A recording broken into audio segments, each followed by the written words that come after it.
Hi friends, ரொம்பவே ஈஸியாக வீட்டில் இருக்கக்கூடிய ஒரு 3 இன்க்ரீடியன்ட்ஸ் வச்சு தான் நம்ம இன்றைக்கி வந்துட்டு பனானா புட்டிங் செய்ய போகிறோம். ஸோ ரொம்ப சிம்பிள். ஆக்சுவலாக வந்துட்டு குக்கிங் தெரியாத பேச்சுலர்ஸ் கூட வந்துட்டு இந்த ஒரு புட்டிங்கை வந்துட்டு ட்ரை பண்ணலாம்.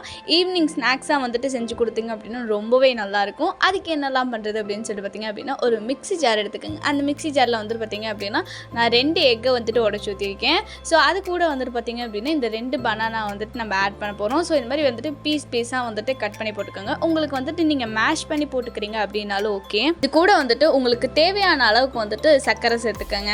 சர்க்கரை சேர்த்துக்கிட்டதுக்கப்புறமா வந்துட்டு நீங்கள் ஏலக்காவை வந்துட்டு கொஞ்சம் அதிகமாகவே சேர்த்துக்கோங்க. நான் ஒரு 4 ஏலக்காய் சேர்த்திருக்கேன். உங்களுக்கு ஏலக்காய் வேண்டாம் அப்படின்னா நீங்கள் வெனிலா எசன்ஸ் இல்லை பைனாப்பிள் எசன்ஸ் எல்லாமே வந்துட்டு நீங்கள் சேர்த்துக்கலாம். இதெல்லாம் வந்துட்டு நீங்கள் சேர்த்துக்கோங்க.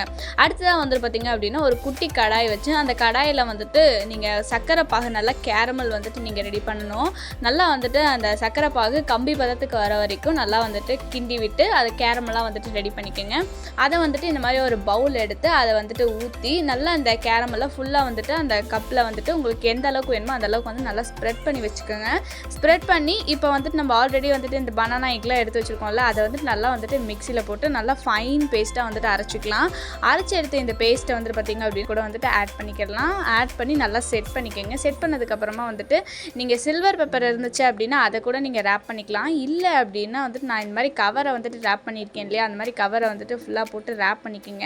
அதுக்கப்புறமா வந்துட்டு பார்த்திங்க அப்படின்னா இந்த மாதிரி ஒரு பேன் வச்சு அதில் வந்துட்டு பார்த்திங்க அப்படின்னா தண்ணி ஊற்றி மேலே இந்த மாதிரி ஸ்டாண்ட் மாதிரி வச்சுருக்கேன். அந்த மாதிரி நீங்களும் வச்சுக்கோங்க. வச்சு அந்த தண்ணி பாயில் ஆகும்போது வந்துட்டு நம்ம ஆல்ரெடி ரெடி பண்ணி வச்சுருக்கோம் இல்லையா மிக்சர், இதை எடுத்து அப்படியே வந்துட்டு இதுக்குள்ளே வச்சு ஒரு 30 மினிட்ஸ் வந்துட்டு நல்லா வந்துட்டு வேக விடணும்.